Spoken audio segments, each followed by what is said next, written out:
안녕하세요, 준비TV입니다. 지금 BGF 리테일 공채가 떠가지고 뭐 GS나 BGF 리테일이나 어차피 지금과 똑같기 때문에 따로 영상을 찍을 필요는 없다고 생각을 했는데 또 좀 구분 지어서 듣고 싶어 하시는 분들이 있는 것 같아가지고 오늘도 좀 편한 환경 속에서 자유롭게 이야기를 해보는 시간을 갖도록 하겠습니다. 그래서 뭐 신년사부터 해서 자소서 그리고 면접에 대한 내용들까지 한번 얘기를 해보도록 할게요.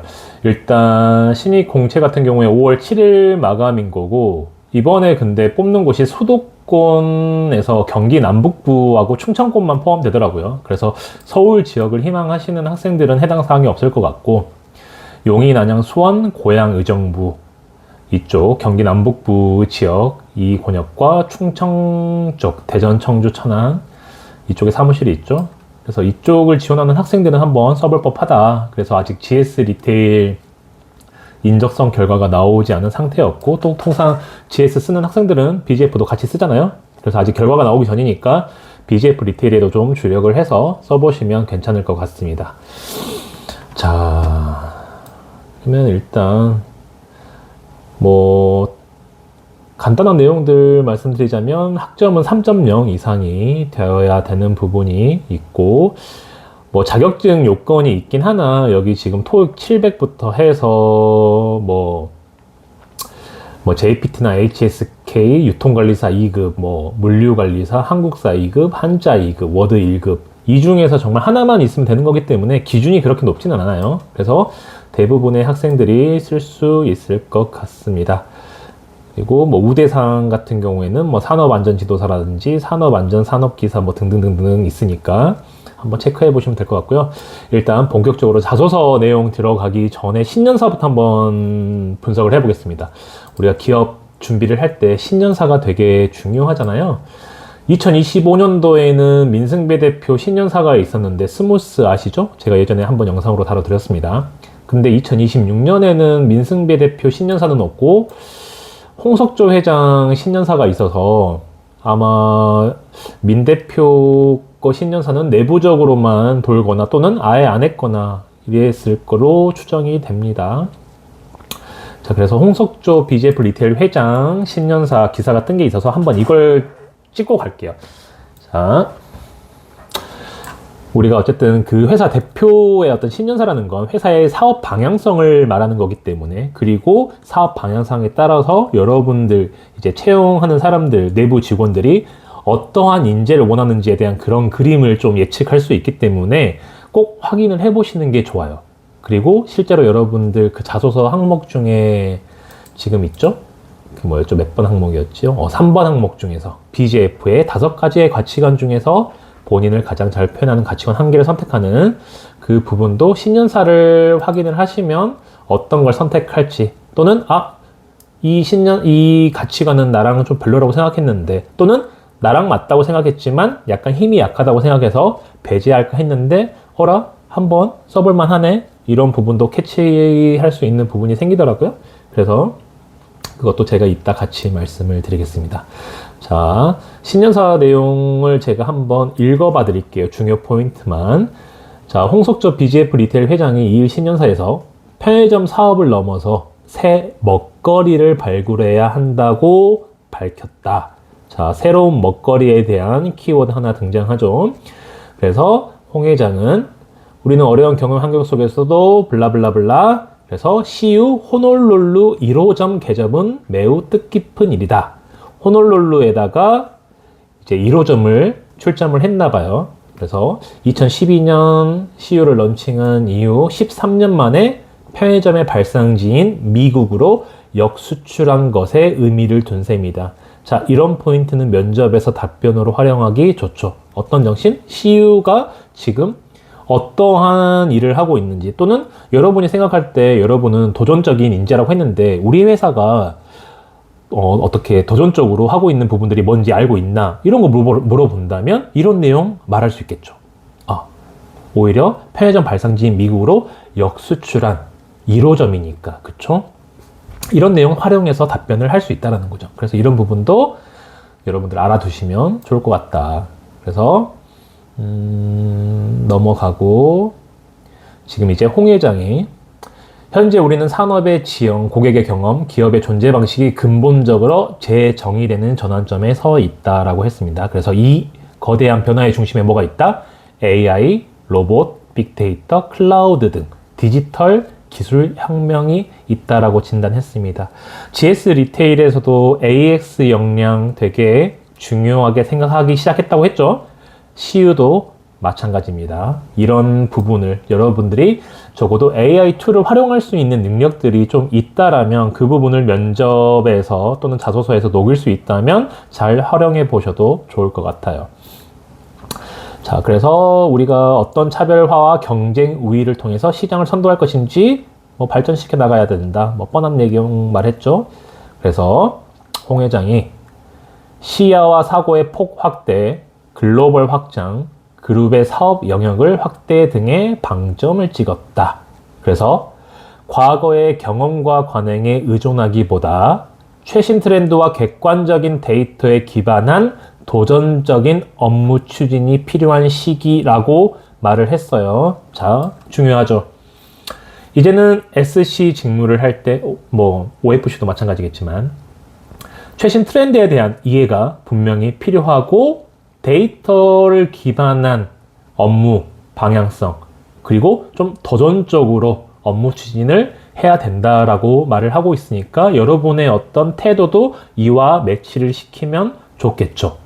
그리고 우리의 경쟁 상대는 한국 편의점에만 있지 않는다. 이제는 온 오프라인을 아우르는 전체 유통시장과 더불어 전 세계 소매 유통 채널을 상대로 경쟁해야 된다.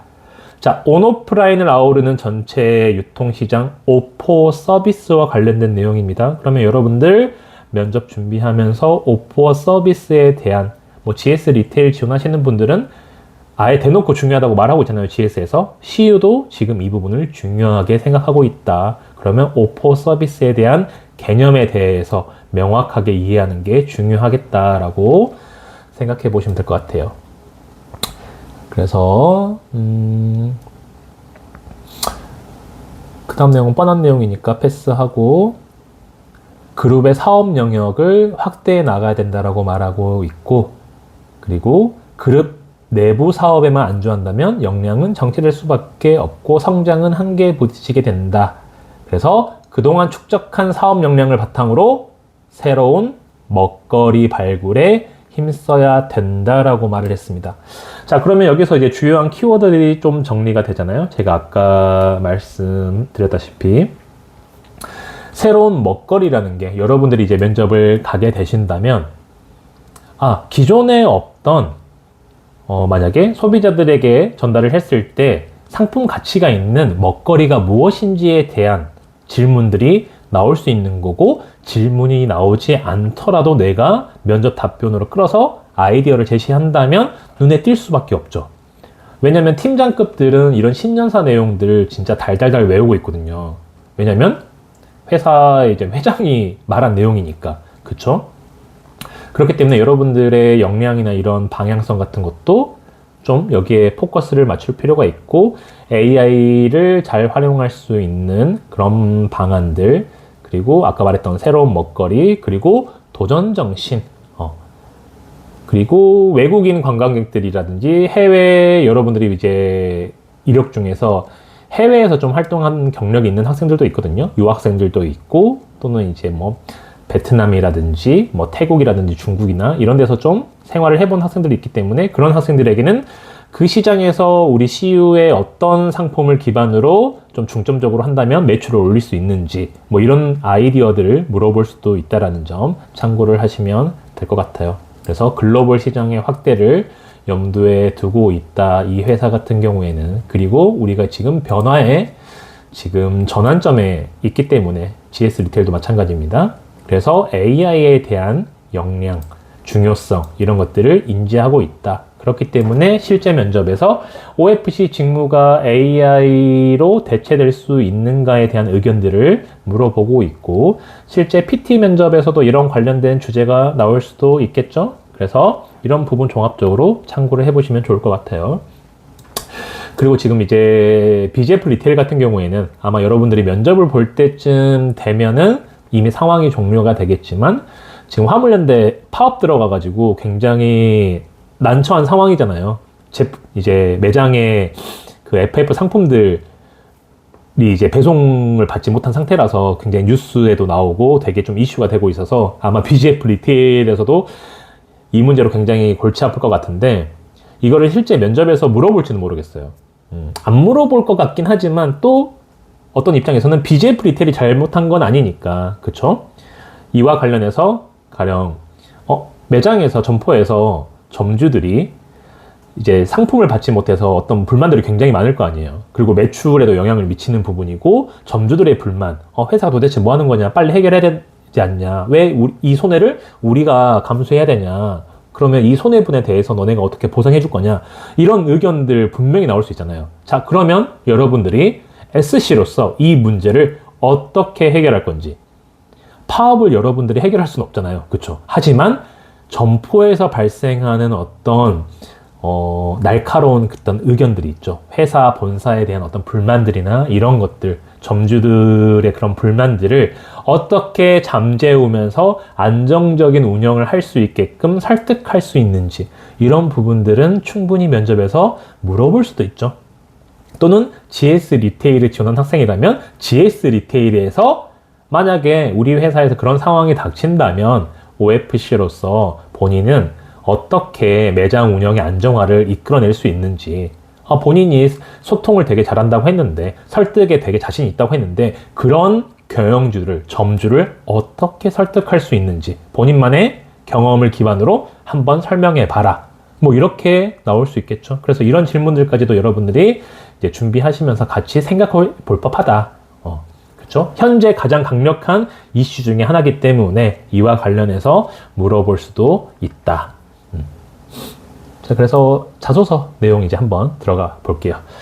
사실 뭐 자소서는 뭐 GS 리테일이나 별반 다를 게 없어서, 그리고 예전에도 한번 언급을 한 것 같긴 한데 말을 해 보겠습니다.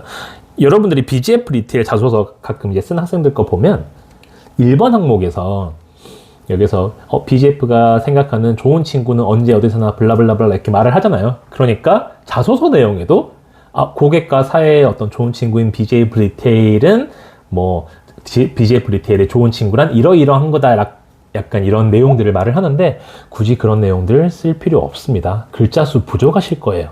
네.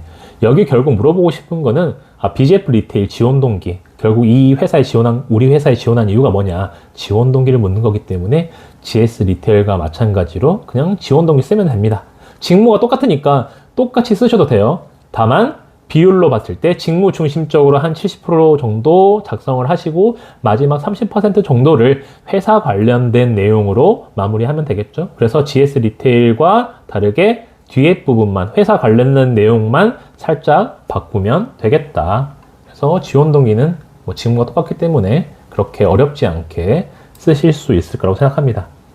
어차피 이 영상을 보시는 분들, BGF 쓰시는 분들 GS 지원하셨잖아요. 그쵸? 네, 어차피 그럴 거라고 생각하고,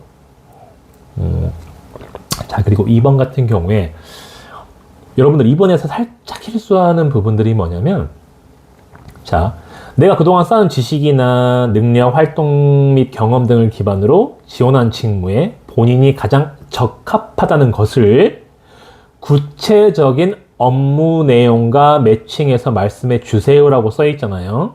그러니까 여러분들이 자소서에 써야 되는 거는 불필요하게 막 여러분들 역량을 막 꾸며주는 그런 말들 쓰시면은 보는 사람 입장에서 헷갈려요. 가령 여러분들이 저는 소통을 통한 문제 해결 역량이 뭐 제 강점입니다, 이렇게 말해도 될 거를 저는 상대방의 입장을 빠르게 캐치해서 또는 빠르게 공감해서 소통을 통한 문제 해결 역량이 있습니다, 이런 식으로 말해버리면 보는 사람 입장에서 이 사람이 지금 공감 능력이라든지 상대방의 의지를 캐치하는 능력이 있다라는 건지, 아니면 문제 해결 능력이 뛰어나다는 건지, 뭘 통해서, 소통을 통해서 헷갈릴 수 있어요. 그러니까 보는 사람으로 하여금 헷갈리게 쓰시면 안 돼요. 그냥 심플하게 쓰시면 되고, 내가 한 글자라도 더 나를 꾸며주는 말들을 쓰고 싶은 그 마음은 알겠으나 그렇게 쓰면 쓸수록 글이 자꾸 붕 떠지게 됩니다. 그래서 자소서는 그냥 명확하게 내가 전달하고 싶은 의사를 전달하는 게 중요하다라고 생각하시면 되고, 여기서도 내가 지원 직무에 가장 적합하다는 것을 말하라는 게 아니라 구체적인 업무 내용과 매칭해서 말하라고 했기 때문에 여러분들이 당연히 SC 직무 중에서 어떠한 업무를 하는지를 명시해주고 그와 관련된 여러분의 경험을 같이 뒤에 붙여서 써줘야 이번 항목에 맞는 정확한 대답이 될 수 있겠죠. 근데 구체적인 업무 내용과 매칭하는 이 부분을 대부분 빠뜨리는 경우가 많더라고요. 그냥 내가 이 직무에 적합하다고 생각하는 이유 정도만 기술하다 보니까 조금 아쉬움이 생긴다. 가령 해당 직무, SC 직무는 여러 역량들이 필요하지만 설득하는 역량이 가장 중요하다고 생각합니다. 왜냐하면 현장에서 생기는 다양한 이슈들이나 상품 발주, 진열 관리 등 다양한 부분에 있어서 끊임없이 점주와 소통과 설득을 통해서 이루어져야 되기 때문에 설득하는 역량이 필요한데 내가 설득하는 해서 어떤 문제를 해결한 다양한 경험들이 있다. 이런 식으로 구조가 가야 보는 사람 입장에서 깔끔하겠죠. SC 직무에서는 어차피 설득만 필요한 건 아니니까 다양한 역량이 구체적인 업무 내용들이 그런 것들이 있는데 그 중에서 이 친구는 설득이란 키워드를 잡았구나. 그리고 여기에 대한 해당 경험이 있구나. 이런 식으로 좀 읽는 사람 입장에서 깔끔하게 구조적으로 이해되게끔 써줘야 좀 좋은 평가를 받을 수 있다는 거 이해를 하시면 좋을 것 같고, 그래서 그 부분을 놓치시면 안 된다. 그리고 3번 같은 경우에는 5가지 가치관 중 하나를 선택하라고 했기 때문에 어떤 걸 선택하셔도 상관은 없습니다. 다만 저번에 제가 한번 말을 한 것 같긴 한데 다시 한번 말을 해볼게요. 우리의 가치관 같은 경우에는 실제 면접에서도 기출문제 중에 하나죠. 그냥 우리 회사의 가치관에 대해서 알고 있나요? 약간 이렇게 물어보는 거. GS로 치면 GS웨이 알고 있나요? 이렇게 물어보는 거죠. 이런 거 답변 못하면 그냥 바로 떨어집니다. 그래서 이런 것들은 무조건 외우고 계셔야 돼요. 그래서 열정, 도전, 팀워크, 정직, 학습 이 5가지는 꼭 외우시고, 이 중에서도 좀 주요 역량들이 있고 좀 서브 역량들이 있죠. 솔직히 말해서 학습, 정직, 특히 정직 이런 거 솔직히 다른 걸 제끼고 내가 정직이라는 거를 밀고 나가기에는 이 키워드 자체가 약간 힘이 약하지 않을까요? 그쵸? 왜냐면 해당 직무하고 정직하고는 너무 직접적인 연관성이 떨어지잖아요. 그쵸? 자, 그런데 만약에 선생님 근데 저는 솔직히 열정적이지도 도전적이지도 그렇게 팀워크가 좋지도 학습 능력이 그렇게 뛰어나지도 저는 정직하다는 말을 너무 많이 들어서 저랑은 이게 가장 잘 맞는 것 같아요 라고 생각하는 학생이 있다면 이런 키워드를 이제 이렇게 살리셔야 돼요. 가령 열정이나 도전, 팀워크, 학습 이런 가치관들 물론 중요하지만 결국 신뢰라는 거는 정직에서 나온다고 생각한다. 점주와의 관계에 있어서 가장 중요한 거는 SC와 점주 간의 신뢰가 가장 우선되고 그 신뢰의 기반이 되는 게 저는 정직이라고 생각합니다. 그런데 결국 이 정직이라는 게 다른 역량들이 아무리 잘 발현되더라도 이 정직이라는 거 하나에서 무너지게 된다면 그동안 공든탑이 무너지는 것만큼 큰 어떤 피해를 볼 수 있기 때문에 그 어떤 가치보다 저는 정직이 중요하다고 생각하고, 또 이 부분에서 제가 굉장히 좀 나랑 잘 맞다고 생각했던 이유가 있다 하면서 뒤에 경험 사례를 이제 푸는 이 정도는 그래도 뽑아줘야죠. 내가 정말 정직 말고 쓸 게 없다라고 한다면 정직이 왜 나는 가장 중요한 가치인지를 좀 약간 어떻게 보면 변호사처럼 밀어붙여야죠. 다른 것들 오케이 중요해. 근데 정직이 없으면 결국 SC랑 점주 간의 신뢰가 굉장히 중요한데 포기하지 않는 거, 학습하고 팀워크 같이 이렇게 하는 거 그거 좋으면 뭐하냐. 사람이 정직하지 않으면 결국 도로아미 탑을 될 수도 있는데, 그래서 회사도 ESG 경영하고 이러는 게 결국엔 이런 것들이 중요해서 그렇지 않냐 이런 식으로 약간 썰을 풀어가야 된다. 근데 이제 그런 케이스가 아니라 만약에 이 중에서 내가 좀 추천하는 키워드를 뽑자면 아까 신년사에서 뭐라고 했죠? 홍석조 회장이 도전이라는 키워드를 하나 말하지 않았어요? 그쵸? 이제는 기존의 방식에서 우리가 벗어나서 새롭게 뭔가를 추진해 나가야 되는 어떤 추진력 이런 얘기들을 했잖아요.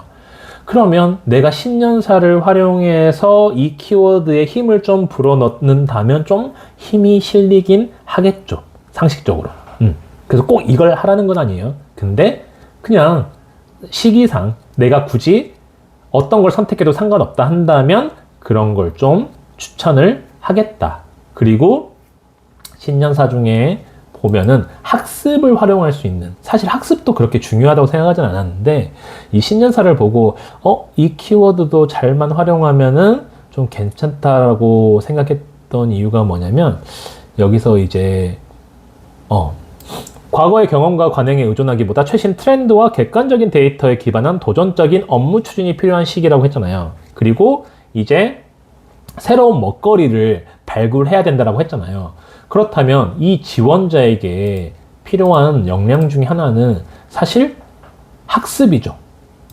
왜냐하면 새로운 먹거리를 발굴해야 된다는 어떤 그 회장의 말이 있었기 때문에 내가 트렌드에 좀 관심이 있고 또 새로운 상품 아이디어를 내는 것들에 관심이 있다 한다면 이 학습이라는 키워드에 힘을 좀 불어넣어 줄 수 있죠. 신년사에서 지금 BJF 리텔이 한 단계 더 미래를 향해 성장하기 위해서 새로운 트렌드를 계속해서 확인하고 새로운 먹거리를 발굴해야 되는 이 시기에 내가 이런 5가지 가치관 중에 학습이란 가치관이 나랑 가장 잘 맞다. 나는 항상 호기심을 갖고 어떤 상황들을 보고 최신 트렌드와 이 트렌드를 점포에 접목시켜서 어떻게 매출 변화를 이끌어낼 수 있을지에 대한 아이디어들을 항상 생각하고 있었다. 그렇기 때문에 이러한 오랜 기간 쌓인 나의 어떤 경험들이 현장에서 매장을 다양한 형태로 고객들에게 상품을 판매로 이끌어낼 수 있는 아이디어를 만들고 또 내부적으로 기존에 없던 새로운 상품들, 새로운 먹거리를 개발할 수 있는 어떤 아이디어에 내가 보탬이 될 수 있다. 이런 식으로 썰을 또 풀어갈 수 있는 거죠. 그쵸? 그러니까 처음에 제가 신년사를 언급했던 이유가 그거예요. 회사의 그런 사업의 어떤 진행 방향에 맞춰서 내가 자소서를 쓸 때도 이런 키워드 선정부터, 또는 이게 굳이 자소서를 떠나서 면접에 가서 여러분들이 말을 하더라도 그런 부분들을 같이 한마디라도 얹어서 하는 것과 그냥 내 생각만 주구장창 말하는 거는 좀 다른 결과를 이끌어낼 수 있겠다. 그래서 이런 부분을 좀 활용해 보셔서 3번 항목은 쓰시면 좋을 것 같아요. 그래서 어떤 걸 꼭 써라라기보다는 내가 선택한 이 가치관이 결국 나랑 잘 맞다라는 걸 쓰는 거지만 사실 나는 이 5개 중에 이게 제일 중요하다고 생각하는데 라는 방향성인 거죠. 그래서 그 부분 여러분들의 경험과 또 그 가치에 대해서 좀 기술을 해주시면 좋은 평가를 받을 수 있을 것 같습니다. 자, 그리고 4번 같은 경우에는 이제 GS도 이런 항목이 있는데, 자, 편의점 이용 시 느낀 장단점 기술하고 편의점의 경쟁력을 제고할 수 있는 아이디어. 가능하다면 지원한 직무와 연계해서 적어주세요. 근데 안 되는 경우, 어렵다면 고객 입장에서 설명해라. 그래서 대부분 학생들이 고객 입장에서 설명을 하는데, 여기서 가능하다면 지원한 직무와 연계라고 했기 때문에 저라면 당연히 지원한 직무, SC 직무와 연계해서 작성을 할 것 같아요. 그쵸? 왜냐면 가점을 주는 개념인 거잖아요. 네. 가능하다면 그렇게 하라고 했으니까 가능하다면 그렇게 하는 게 더 좋겠죠. 근데 정 생각이 안 난다면 고객 입장에서 해도 되는데, 사실 이런 아이디어 같은 경우에도 너무 고차원적이거나 포괄적인 어떤 시스템적인 개선보다는 실제 매장에서 실제적인 매출 변화를 좀 불러일으킬 수 있는, 내가 단점을 느꼈던 그 부분을 개선할 수 있는 그런 방향성으로 쓰시면 좀 더 좋을 것 같습니다. 이거는 제가 좀 팁을 말씀드리고 싶은데 이렇게 돼버리면 아시죠? 여러분들도 다 못 쓰게 되는 거. 그런 아이디어적인 부분이라서 패스를 할게요. 근데 대부분 고객 입장에서 쓰는데 저라면 최대한 SC 직무로서 그 방향성을 잡고 쓸 것 같습니다. 그래서 자소서 같은 경우에는 그렇게 어렵진 않잖아요. 그래서 GS 리테일 쓰신 분들은 어렵지 않게 쓰실 수 있을 것 같고, 근데 BGF도 모르겠습니다. 근데 GS도 자소서는 진짜 할 말이 많은 게, 인사팀이 읽는다면 자소서 붙이는 건 사실 일도 아니죠. 인사팀에서 딱 정해진 폼 같은 게 있으니까, 그쵸? 그 채용 설명에 가면은, 이런 게 우수 사례입니다. 이렇게 보여주는 게 있기 때문에 그 방향성도 알고 있고, 실제로 저도 예전에 채용 설명회 갔을 때, 인사팀 담당자한테 물어봤단 말이에요. 이 정도 수준을 원하냐 했더니, 그 정도 수준은 저희가 바라지도 않는다.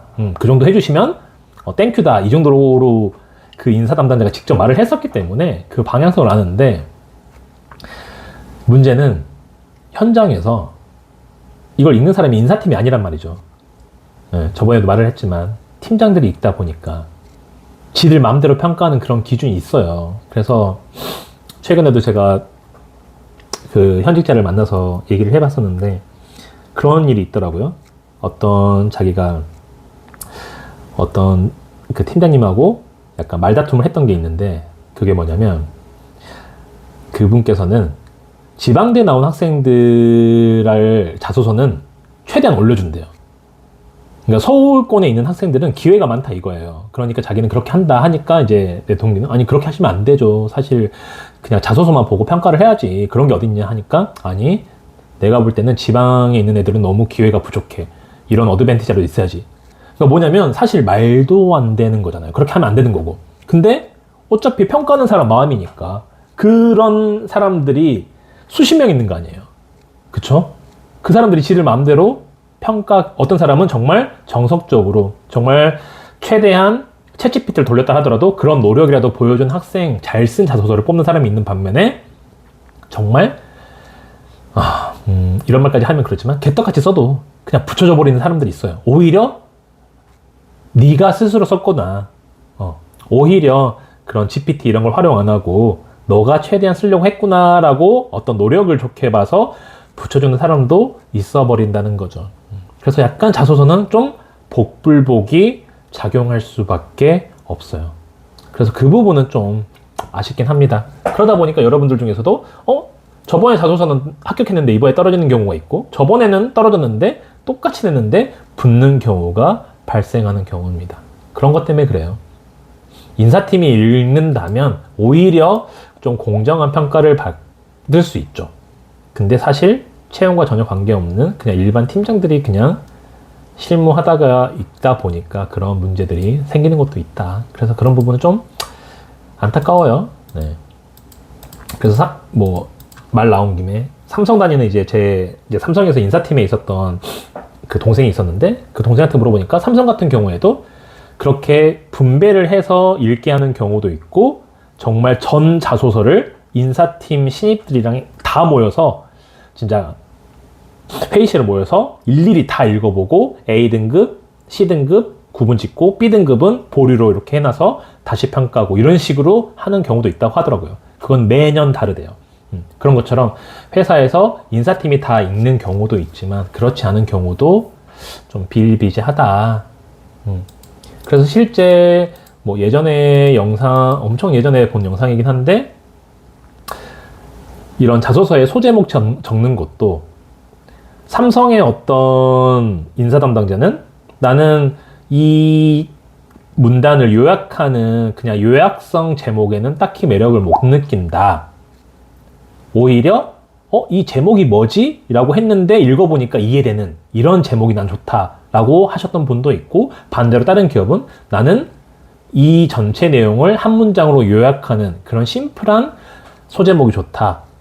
즉 뭐냐면 답이 없는 거예요. 그쵸? 그냥 이것도 다 인사팀의 그냥 개인의 성향인 거예요. 저 같은 경우에도 약간 전자를 좀 더 좋아하거든요. 그러니까 자소서라는 게 사실 답이 있는 게 아니라 개인의 성향이라는 걸, 또 기업마다 좀 그런 것들을 타기도 한다. 네. 그래서 여러분들 입장에서 참 힘든 부분이기도 하죠. 그게. 자, 그리고 그 다음 넘어가면 면접 팁? 면접 얘기? PT 면접 같은 경우에는 직무를 일단 정확히 아는 게 좀, 어떤 주제가 나올지 모르지만 대부분은 매출 활성화 방안과 관련된 이 산업에 대한 내용들이 나오기 때문에 이 직무에 대한 이해가 좀 잘 되어 있으면 되게 심플하게 해결할 수는 있어요. 왜냐면 결국 이 PT 면접이라는 게 발표 시간이 5분밖에 되진 않잖아요. 그쵸? 그렇다는 말은 이 친구가 이 선택한 주제에 대해서 어떤 관점으로 논리적으로 설명하는지 이 포인트를 본다는 거죠. 즉, 내가 이 직무에 대한 어떤 관점이나 지식 등이 좀 있어야 내용들을 논리적으로 풀 수 있어요. 근데 그런 게 전혀 없는 상태에서 그때 주어진 자료들만 가지고 이걸 요약식으로 해버리면 그냥 그 자리에서 그 요약한 내용을 읊어대는 거 말고는 할 수가 없겠죠. 그러면 그렇게 좋은 점수는 받지 못할 거예요.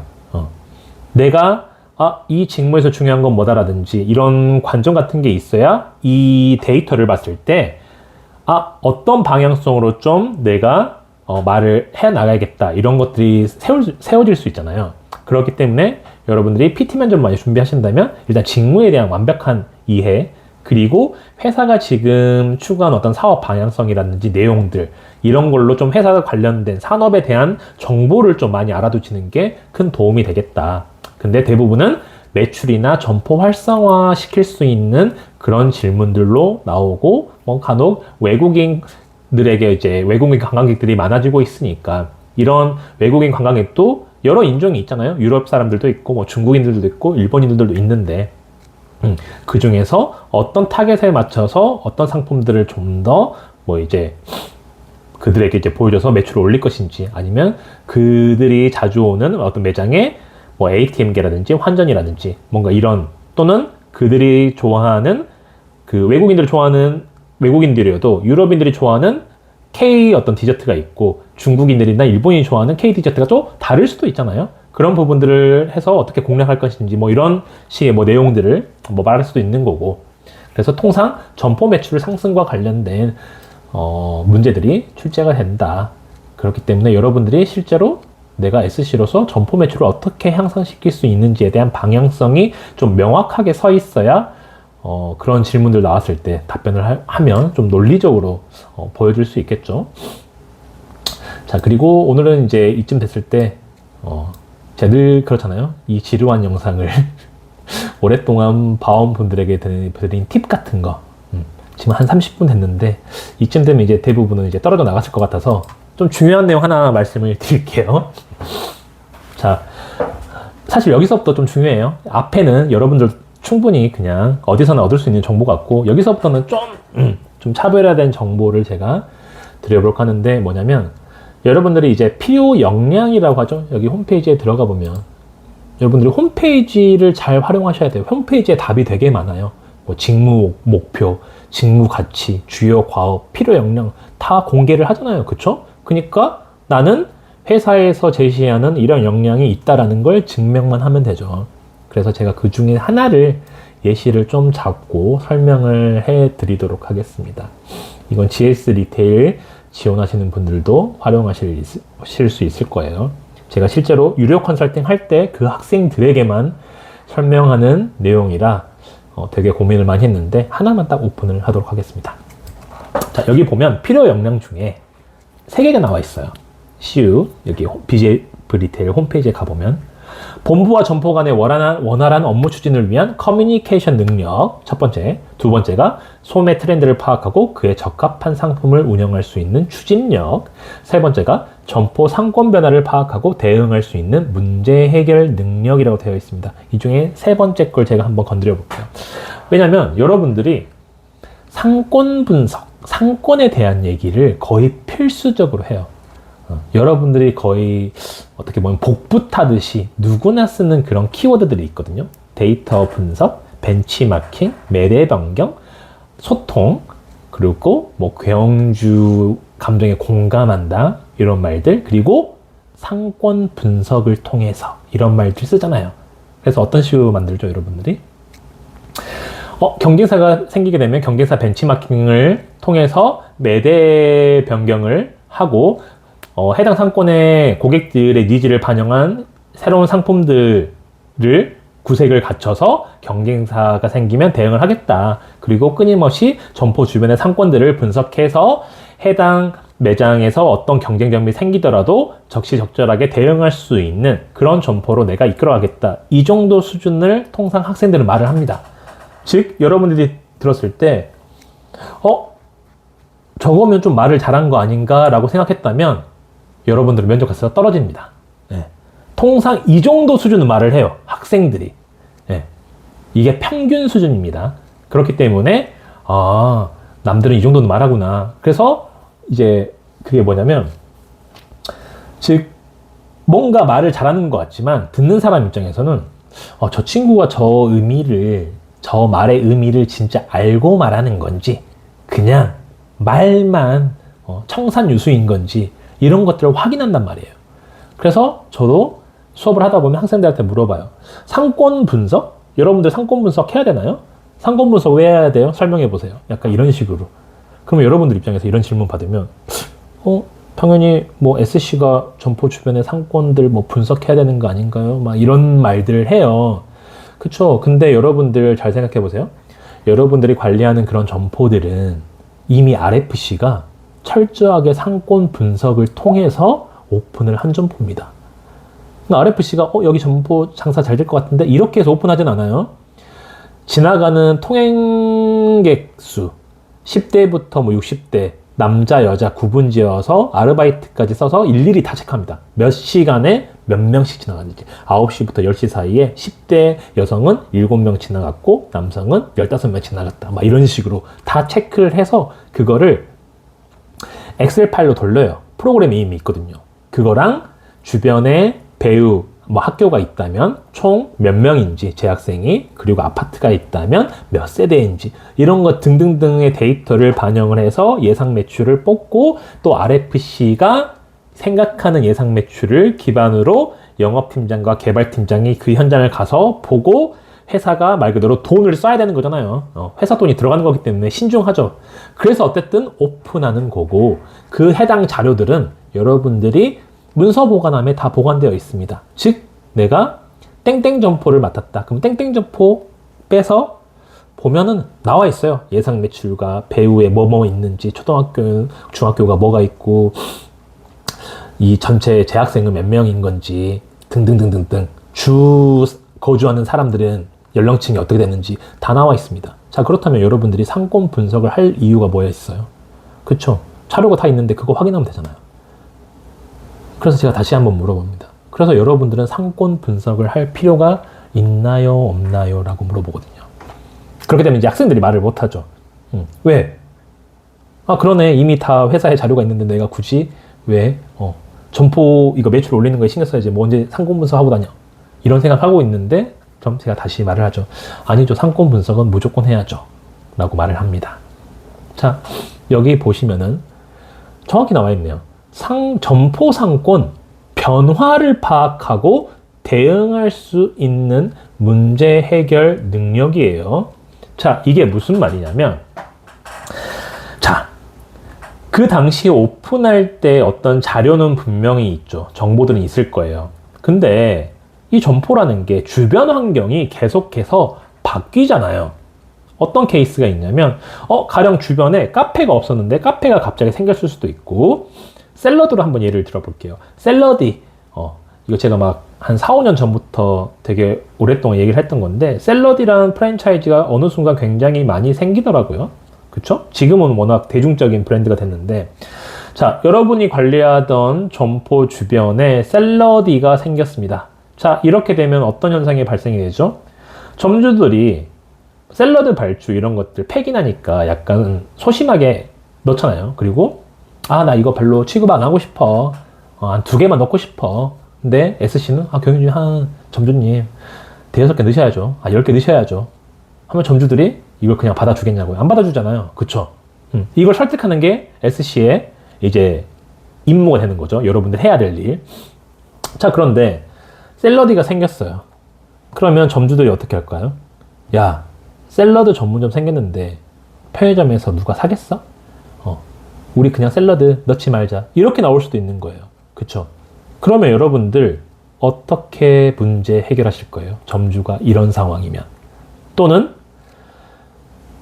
우리 매장에서 샐러드가 3-4개씩 팔리고 있었는데 앞에 샐러디가 생기면서 안 나가버리네? 또는 하나만 나가네? 그 나머지는 팩이 나네? 그럼 여러분들은 문제 해결해야 되잖아요. 발주를 줄일 것인지 아니면 기존의 판매량만큼 나오게끔 어떤 활동을 할 것인지. 그쵸? 그걸 지금 여기서 물어보고 있다라는 거죠. 필요 역량에서. 여러분들은 이걸 답변하실 수 있어야 돼요. 자, 그래서 이제 왜 팁이라고 했냐면 이제 이런 거에 대한 방향성을 좀 제가 잡아드리겠습니다. 자, 샐러디가 생겼어요. 근데 아까 말했던 것처럼 점주, 경영주들이 나 이제 발주 안 넣겠다. 야, 우리 안 팔리지 않냐? 샐러드로 다 간다. 샐러드 이제 안 넣는다. 이랬을 때 여러분들이 그래도 점주님 발주를 넣어주셔야죠. 이렇게 말한다고 넣어주겠냐고요? 절대 안 넣어주죠. 그럼 어떻게 설득하느냐? 자, 점주님 보세요.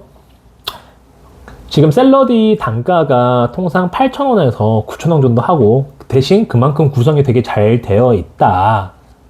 하지만 샐러디가 생겼다는 거는 무슨 의미냐면 지금 이 상권에 샐러드 수요가 우리가 생각했던 것보다 많다라는 거 아니냐. 저기도 돈 벌려고 오픈하는 거니까. 그쵸? 그러면 우리가 기존에 사실 3, 4개 팔렸던 게 대여섯 개, 7, 8개도 팔 수 있었는데 적게 팔고 있었다는 생각은 들지 않으세요? 그리고 당연히 구성이 좋으니까 처음에는 저게 생기니까 많이 가겠지만 요즘 경기도 어렵고 샐러드에 수요가 있는 사람들이 매일 저걸 사 먹을 수 있겠냐? 돈이 아깝다 생각할 건데 그러면 그 대안책이 편의점이 갖고 있지 않냐? 우리 매장이.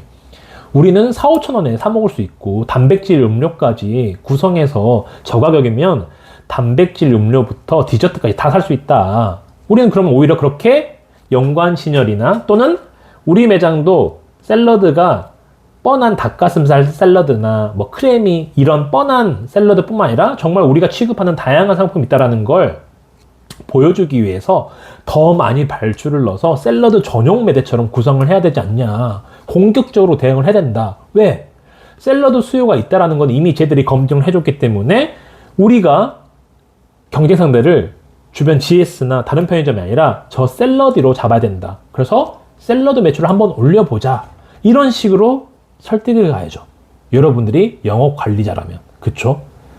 그런 정도의 어떤 논리력 같은 게 있어야 점주들도 생각을 해볼 거 아니에요. 그러지 않을까요? 자, 그럼 반대로 한번 생각을 해볼게요. 만약에 샐러디가 폐점을 했어요. 원래 점포 주변에 있었는데 샐러디가 폐점을 했어. 그러면 점주는 또 이렇게 생각할 수 있죠. 야, 봐봐. 저기 지금 장사 안 돼서 나가는 거 보이지? 여기 사람들 샐러드 안 먹어. 그러니까 저기 나가잖아. 우리도 샐러드 봐봐. 팩이 나는 거 5개 넣는 거 3개로 줄일 거야 이제. 이렇게 나올 수도 있는 거죠. 자, 그럼 어떻게 설득하실 거예요 여러분들은? 상황이 바뀌었어요. 샐러디가 폐점했어요. 그 말은 샐러드에 대한 수요가 장사가 안 된다는 뜻이죠. 그래서 점주도 그걸 보고 발주를 많이 안 넣겠대. 여러분들 어떻게 설득하실 수 있죠? 그분을. 그게 여러분들 할 일입니다. 자, 그럼 반대로 우리가 좀 생각을 해볼게요. 장사가 이제 새로 오픈할 때는 아까 그런 이유로 제가 이제 그 방법론 하나 말씀을 드렸고, 반대로 폐점했다. 샐러디가. 그럼 저라면 그렇게 말할 것 같아요. 점주님, 보세요. 샐러디가 오픈을 있었던 거는 샐러드에 대한, 이 상권에 대한 수요가 있다고 판단을 했을 거고, 폐점을 한 이유는 생각만큼 매출이 안 나왔겠죠. 근데 저기가 지금 매출이 하루에 빵원이었나요? 아니잖아요. 적어도 30만원, 40만원 팔았겠죠. 근데 하루에 막 7, 80, 100만원은 팔아야 유지되는 저 업체가 그 정도 수익이 안 나니까 폐점을 하는 건데, 자, 그렇다면 저기에서 단돈 10만원, 20만원이라도 팔았던 거라면 그 수요는 샐러드를 찾을 거 아니냐. 그러면 샐러드를 판매하고 있는 우리 매장에서 그 사람들을 흡수하면 우리 지금 일매출이 최소 10만원은 오르는 거다. 자, 그런데 사람들은 요즘 닭가슴살 다 집에 구비해 놓고 산다. 근데 매장에 닭가슴살 샐러드 있는다고 해서 그걸 사 먹겠냐. 다양한 구색을 갖춘 샐러드들을 좀 즐비해 놓고 샐러드 전용 매대인 것처럼, 아까랑 답변이 똑같습니다. 샐러드 전용 매대인 것처럼 해놓고 또 저렴하게 샐러드를 구입하면서 동시에 단백질 음료 1+1 하는 상품들을 같이 연관 진열해서 총 금액이 되게 비싸지만 마치 할인을 해서 저렴한 것처럼 이런 마케팅적인 효과를 활용을 해서 고객들을 유입을 시켜야 되지 않냐. 저 고객들 샐러드 찾을 건데 어디서 찾겠냐. 우리 매장에 찾는데 막상 왔을 때 뻔한 샐러드밖에 없고 한두 개 깔려 있으면 누가 사겠냐. 오히려 풍성하게 진열을 해야 되지 않냐. 오히려 공격적으로 발주를 해야 될 때다. 점주님 지금 쪼돈 우리가 가져와야 돼요. 응? 하루에 10만 원, 20만 원 가져올 수 있다. 이렇게 설득해야죠. 그렇지 않을까요? 뭐 이게 무조건 먹힌다기보다 여러분들이 그냥 생각을 해보세요. 그런 상황에 닥쳤을 때 내가 바로 그 현장에서 답변을 하지 못하면 점주는 나를 어떻게 생각할까요? 아, 우리 SC 뭐 하는 거 없네. 내가 이 말 한마디 했다고 점주님 그래도 발주 넣어주셔야죠. 그렇게 줄이시면 어떡해요? 뭔가 이거 소통으로 해결하려고 하면 해결 안 돼요. 이런 문제는 소통으로 해결할 수가 없어요. 그쵸? 논리적으로 여러분들은 컨설턴트잖아요. 그쵸? 현장에서 문제를 해결할 수 있는 대안책을 주는 사람들이 있기 때문에 즉 여기 나오는 필요 역량이 그겁니다. 점포 상권 변화를 파악하고 대응할 수 있는 문제 해결 능력이라는 게 이런 부분들을 말하는 거예요. 점포의 주변의 상권들은 계속해서 변화하기 때문에 그런 변화 이슈에 대해서 점주가 어떤 말을 하더라도 또는 말을 하지 않더라도 거기에 대응해서 내가 어떻게 문제를 해결해서 결국 궁극적으로 매출을 올릴 수 있는지 이 부분을 끌어올 수 있어야 된다는 거죠. 이거를 굳이 나한테 면접장에서 질문하지 않더라도 이 내용을 여러분들이 이해하고 있다면 어떻게든 물어보게끔 낚시질을 할 수도 있는 거죠. 어떻게? 저는 상권 분석 얘기하면 현직자들도 아마 알거든요.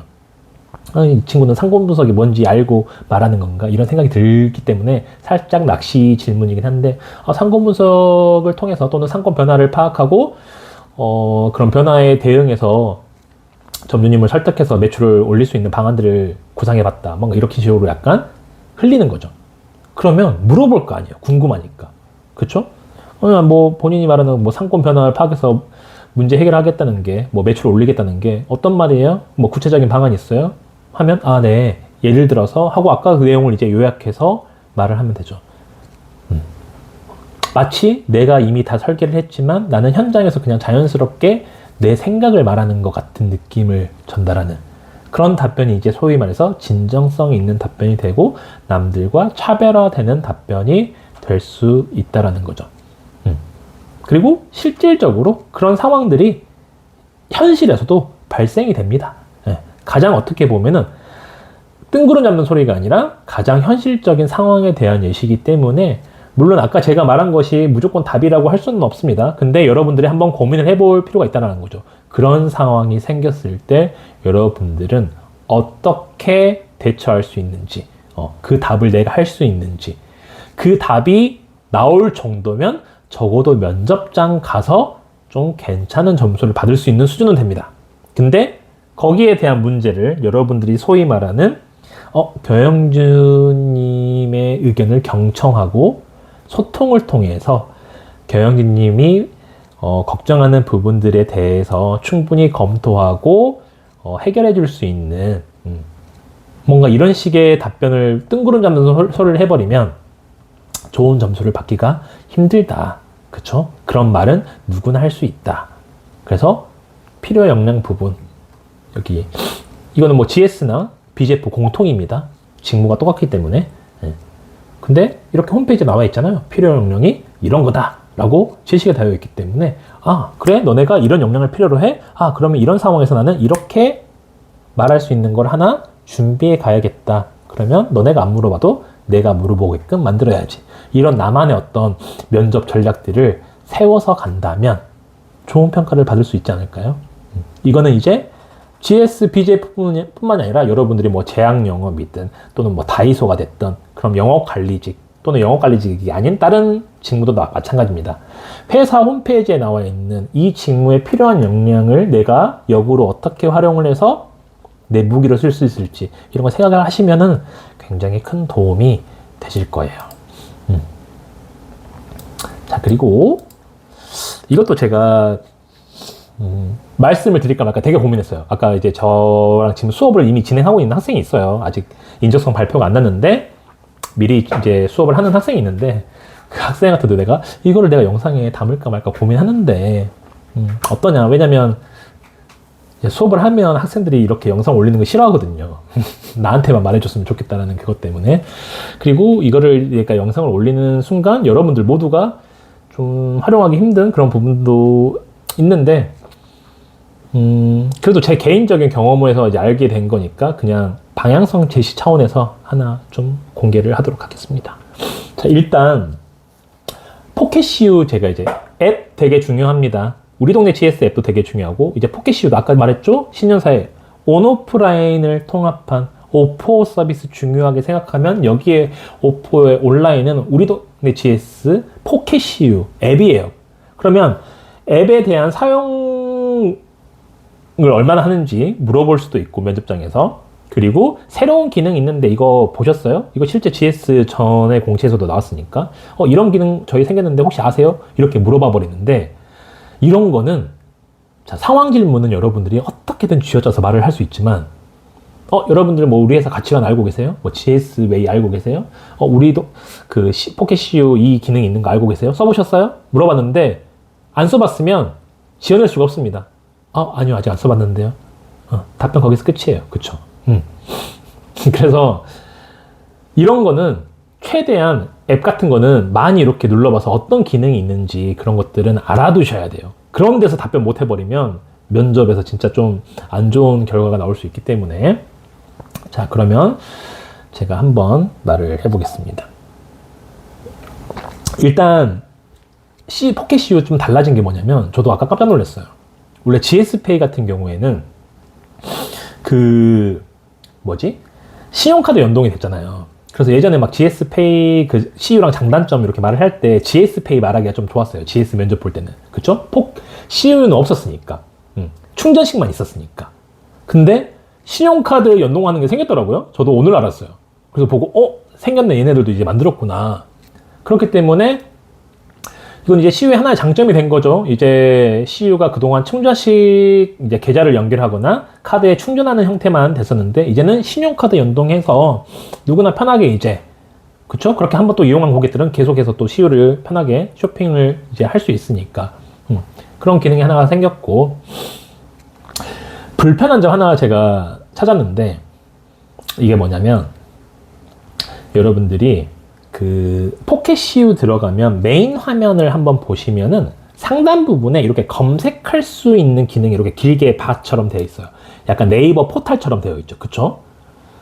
자, 근데 우리 동네 GS는 그렇게 안 돼 있어요. 아래 검색, 돋보기 모양이 있어서 그걸 클릭하면 검색창이 뜨고, 거기 위에다가 내가 뭐 가령 무슨 이제 빵을 검색한다 이렇게 해서 검색을 할 수 있는 거죠. 근데 CU는 굳이 검색을 누르지 않아도 첫 화면에 포털, 네이버 포털처럼 검색 그 바가 있어가지고 바로 칠 수가 있단 말이죠.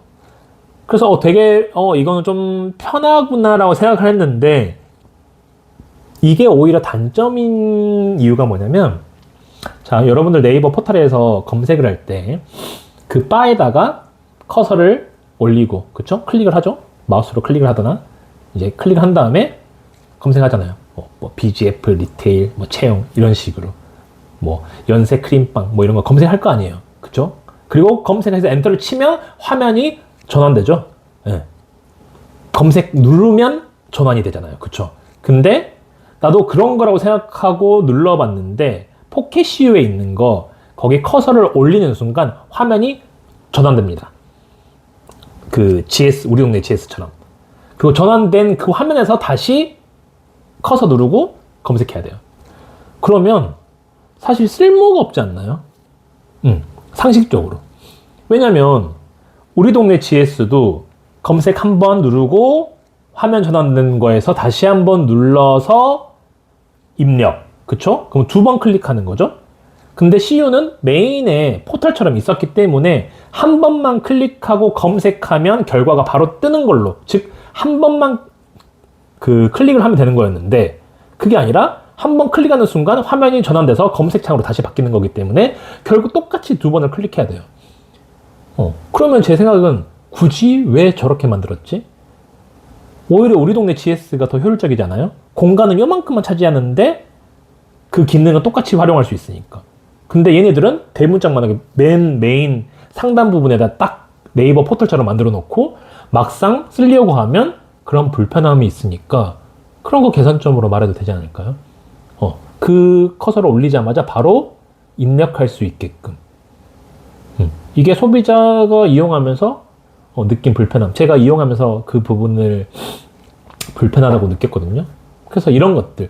그러니까 이게 뭐 면접에서 이렇게 말하는 순간 이제 여러분들이 못 쓰게 될 것도 아는데 뭔가 장단점을 비교하거나 사용하면서 어떤 불편한 것들을 느낄 때 너무 엄청난 것들을 찾으려 하지 말고 이런 것들을 생각하고 이렇게 정말 내가 뭘 찾아야지라고 하고 생각하고 보면 안 보여요. 근데 아무 생각 없이 이렇게 쓰다 보면 여기는 이건데 이건 왜 이렇지? 이런 차이점들이 보여서 좀 찾아낼 수 있거든요. 그럼 그런 것들이 사실 이런 것들은 그 현직자들도 못 느끼고 있을 수도 있어요. 그래요? 오히려 이런 거 말하면 오히려 그래요? 그런 게 있었나? 할 수도 있어요. 되게 사소한 거지만. 그쵸? 그리고 하나 더 말을 하자면 또 마지막으로 말을 할게요. 그 CU도 그렇고 우리 동네 GS도 그렇고 그 YN25 플러스 그 CU바 되게 좀 중요하게 생각하는 기능이거든요. 왜냐면 오프호 서비스의 가장 큰 게 어떻게 보면은 사전 예약과 픽업 이런 거잖아요. 그쵸? 그럼 통상 사람들이 사전 예약, 픽업을 이용하는 것 중에 하나가 또 주류란 말이죠.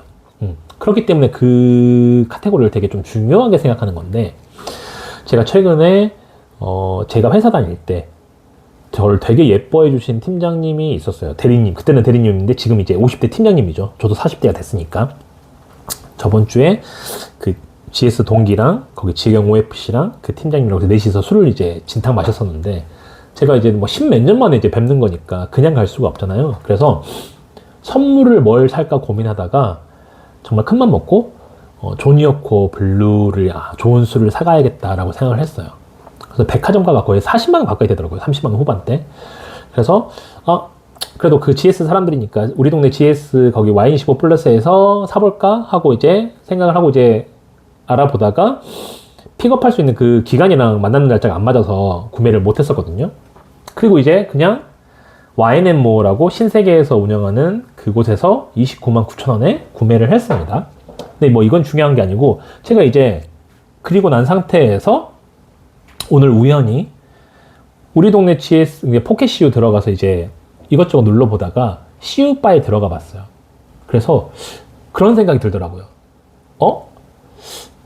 혹시 우리 동네 GS에서 파는 Y25 플러스에서 파는 거랑 CU바에서 파는 거 주류 가격이 똑같을까?가 궁금하더라고요. 그래서 제가 검색을 해봤죠. 근데 가격 차이가 너무 나는 거예요. 그래서 이거 뭐지? 해서 검색을 해봤는데 일단 제가 구매하려고 했던 조니워커 블루 같은 경우에 GS 우리 동네 Y25 플러스에서 31만 9천 원에 판매를 하고 있습니다. 근데 CU에서 얼마에 팔고 있냐? 37만 원에 팔고 있어요. 거의 5만 원 차이가 나요, 단가가. 꽤 많이 차이 나죠. 37만 원이면 거의 백화점 가격이거든요. 그럼 솔직히 말해서 백화점 가서 사지 누가 CU 픽업으로 사요? 솔직히 그러지 않겠어요? 왜냐면 여기는 아마 쇼핑백도 안 줄 거니까. 그것도 기분 내려면 백화점 가서 사는 게 훨씬 낫죠. 그쵸? 그리고 로얄 샬루트가 뭐냐면 조니워커 블루급에 맞는 선물 라인으로 주류를 제가 한번 검색해 봤어요. 그러니까 뭐냐면 이 검색한 게 모든 주류를 가격을 비교할 수는 없죠. 그리고 어떤 특정 상품이 여기서 더 싸다고 해서 너네가 더 좋고 저기는 약하다 이렇게 말하면 너무 뭐랄까 짜치는 답변이죠. 근데 이 내용 카테고리를 살짝만 올려보면 어떻게 될 수 있냐. 통상 주류 같은 경우에는 고가의 주류 같은 경우에 선물용으로 이제 구매를 하려고 하는데 백화점 가격이 좀 비싸다 보니까 이런 픽업 서비스를 활용해서 구매하는 니즈도 있을 거라고 생각한다. 그래서 내가 CU바와 Y25 플러스의 두 경쟁업체 가격이 어느 정도 차이 나는지 한번 두 개를 그 선물용 라인에 맞는 몇 개의 상품을 한정해서 일단 검색을 해봤다. 라는 식으로 이제 잡는 거죠. 만약 답변을 잡는다면.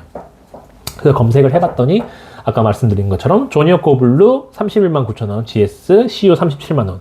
로얄 샬루트 21년산, 이것도 되게 유명한 술인데 GS가 30만 1,800원. 그리고 CU에는 아예 취급을 하지 않아요. 자, 그리고 발렌타인 21년산, 이것도 다 아는 유명한 술이죠. GS가 36만 9,800원, CU가 40만 원입니다. 그리고 맥켈란 12년산, 이거 좀 더 저가로 내려가는데 GS가 11만 9천원, CU가 13만 3천원. 즉, 이 라인으로 선물용 고가 라인 어떤 주류를 이제 검색해 봤을 때 CU가 다 비싸더라고요. 자, 그럼 내가 소비자라고 가정을 할게요. 여러분들이 실제로 뭐 여기에 채용에 지원하는 사람들이 아니라 그냥 고객의 입장에서 바라볼게요. 내가 이 기능을 한번 선물할까? 픽업 한번 해볼까? 사전 주문해볼까? 하고 검색을 했는데 가격 차이 이렇게 나면 여러분들 나중에 CU바에서 검색할 것 같아요? 안 합니다. 사람 인식이 그래요. 어차피 여러분들이 CU를 다닐 사람이니까 뭔가 관심이 있는 거지. 그냥 일반 소비자면 뭐야? CU보다 GS가 더 싸네? 앞으로 GS에서 사지 하면서 자연스럽게 그냥 다른 주류도 GS에서 검색하게 돼요. 그쵸? 즉 소비자의 경험이, 이 하나의 카테고리에 대한 경험이 추후에 이 플랫폼을 지속적으로 이용할 수 있는지에 대한 어떤 중요한 어떤 지표가 될 수 있죠. 그러면 당연히 가격적인 부분에서 어떻게 대응할 건지에 대한 모든 가격들이 CU가 와인이나 이런 것도 다른 품목들도 싼 게 있는데 면접관이 그렇게 말할 수도 있어요. 우리가 다 비싼 거 아닌데 다 해봤어요? 라고 말할 수 있죠. 그쵸? 근데 당연히 CU에서만 취급하는 상품들 중에서 더 저렴하고 좋은 상품도 있을 수 있습니다. 다만 저는 만약에 누군가에게 어떤 고가의 주류를 선물해야 되는 사람 입장에서 리스트에 올려둘 수 있는 주류를 기준으로 검색을 해봤을 때 대부분의 주류가 와인24 플러스 GS가 더 저렴했기 때문에 그런 고객들 입장에서는 향후 CU바보단 와인25 플러스를 이용할 수 있는 가능성이 생기지 않을까 하는 생각에서 말씀을 드리는 겁니다. 이렇게 반박을 할 수 있겠죠.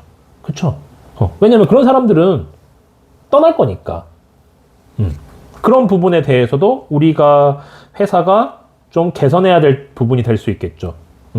왜냐면 그 사전 주문 예약 그리고 단가 자체가 워낙 높기 때문에 그리고 한번 좋은 경험을 한 고객들은 지속적으로 이제 경험을 이제 구매를 하게 되거든요. 여러분들 사전 주문 이런 거 해보신 적 있을지 모르겠어요. 저 같은 경우에도 한 번도 안 해보다가 최근에 계란이랑 사과를 한번 GS에서 사전 주문을 해봤었거든요. 근데 생각보다 마트보다 더 싸게 살 수 있는 게 있더라고요. 마트가 이런 게 뜨니까. 그래서 편의점으로 배달이 되니까 픽업이 되니까 편하더라고요. 그러니까 한번 그렇게 경험을 하니까 나중에도 지속적으로 들어가서 어떤 상품 세일하나 어떤 상품 가격 괜찮나 보게 되더라고요. 이게 결국 고객이라는 게 우리가 고객 관점에서 본다면 한 번의 어떤 소중한 경험이 나중에 지속적인 경험으로 이어질 수 있다라는 어떤 내용의 아래 내용으로 좀 설명할 수 있겠죠. 결국 첫 경험을 어떻게 해서 만들어 주느냐, 그리고 그 경험이 나에게 좀 유의미하고 좋아야 지속적인 경험이 될 수 있고 결국 그 고객이 단골 고객, 충성 고객, 이 브랜드를 계속해서 이용할 수 있는 고객이 되는 거다. 그래서 내가 고객 관점으로 이런 어떤 앱이라든지 매장을 이용하면서 경험했던 바를 기준으로 뭔가 답변이 나오면 자기만의 이야기가 되니까 면접장에서도 좋은 답변이 될 수 있겠죠. 그래서 제가 학생들한테도 늘 말해요. 여러분들이 막 사 먹어보고 기능도 이용해보고 해야 여러분들만의 답변이 나오고 또 거기서 나오는 어떤 불편한 점들이 이제 도출이 돼서 그걸 어떻게 개선하면 될지에 대한 방향성이 나온다. 막 전문적인 내용들을 여러분들이 알 필요도 없고 그래서 제가 수업할 때도 학생들한테 늘 말하거든요. 제가 실제로 쓰는 용어나 말 중에서 어려운 말이 단 하나라도 있나요? 단 하나도 없다. 왜냐? 이건 전문적인 영역이 아니기 때문에 여러분들이 얼마나 많이 경험해보고 생각을 하고 바라보느냐에 따라서 나눠질 수 있다. 이런 말들을 하거든요. 그러니까 제가 아까 말한 지금 이런 술 가격 같은 경우도 제가 조니워커 블루를 구매할 생각을 안 했으면 아마 저도 몰랐을 거예요. 그런 생각조차 하지 못했겠죠. 그리고 말 나온 김에 하나 더 말씀드릴까요? 그 우리 동네 GS 제가 이렇게 조니워커랑 이런 거 와인 검색해보고 그 위스키 검색해보고 CU바에서도 막 이게 검색해봤을 거 아니에요? 가격 알아보려고. 그러고 나서 이제 봤더니 와인25 플러스는 제가 그 검색한 그 데이터가 남아서 그런지 몰라도 알고리즘 형태로 이런 주류는 어떠세요 하고 추천 주류를 띄워주더라고요. 다른 종류의 위스키들을. 근데 CU는 전혀 그런 게 없어요. 그럼 이거 뭐예요? 약간 이제 사용자 기반의 사용자에게 알고리즘 형태로 검색된 내용을 기반으로 추천해주는 그런 시스템이 지금 포켓 CU는 CU바는 없는 거고 우리 동네 GS는 있는 거죠. 그러면 GS 면접 가서는 이게 장점이다 하면서 와인25 플러스 칭찬해 줄 수 있고 CU 가서는 이런 부분이 조금은 아쉽다. 사용자에게 좀 더 검색한 그 검색 기반의 내용을 토대로 제품을 추천해주는 이런 기능까지 있으면 더 좋을 것 같다라고 약간 살포시 단점 이렇게 말할 수도 있잖아요. 그쵸? 그래서 제 생각에는 근데 이걸 이제 내가 오픈한 이상 여러분들이 쓸 수 있을지 그건 모르겠지만 쓸 때 약간 리스크는 감수를 하셔야 됩니다. 그래서 근데 제 영상이 그렇게 인기 있는 건 아니니까 한번 써봐도 되지 않을까. 대신 제가 컨설팅 해주는 학생들한테는 쓰지 말라고 할 거예요. 제가 말한 게 있으니까. 그 친구들한테 다른 아이디어 줄 거고. 어쨌든 이런 거 여러분들도 그래서 꼭 이 아이디어를 쓰라는 게 아니라 기능들을 써보면서 여러분들이 생각하는 더 좋은 아이디어가 나올 수 있지 않나. 이런 걸 좀 말씀을 드리고 싶었어요. 그리고 다른 거 기사 내용 활용 방법 이거는 제가 다른 영상에 만들게 지금 1시간이 넘어서 집중력이 떨어질 것 같으니까 여러분들이 기사 같은 거 보면서 기사 중에서 어떤 내용들을 내가 뽑아서 쓸 수 있는지 면접장에서 그 방법 제가 이건 좀 중요한 꿀팁이거든요. 이거는 영상을 분리해서 하나 단독으로 올려드리도록 하겠습니다. 네. 그래서 오늘도 이렇게 얘기를 하다 보니까 1시간이나 넘었고 저도 어느 순간 이제 편집하거나 이런 부담감이 없으니까 영상을 좀 더 편하게 정말 수업하듯이 여러분들에게 좀 전달을 해줄 수 있는 것 같아요. 그래서 여러분들이 인내심만 갖고 본다면 어떻게 보면 좋은 정보들을, 소스들을 얻어갈 수 있는 것 같고 저도 막 각 잡고 막 10분 안에 영상을 찍으려고 하면 막 전달하고 싶은 말들이 많은데 제가 원하는 방향으로 전달이 안 돼서 좀 그 전에 영상들이 좀 마음에 안 들었는데 막 3, 40분 이렇게 편하게 얘기를 하니까 훨씬 저도 좀 편하게 말할 수 있고 실제 수업할 때 그 내용의 어떤 바이브 정도는 나오는 것 같더라고요. 그리고 또 댓글들을 보니까 또 관심이 많은 학생들 라디오 듣듯이 그냥 편하게 들으면 되게 도움됐다고 뭐 DM도 주시고 이러길래 앞으로도 이렇게 해야 되겠구나.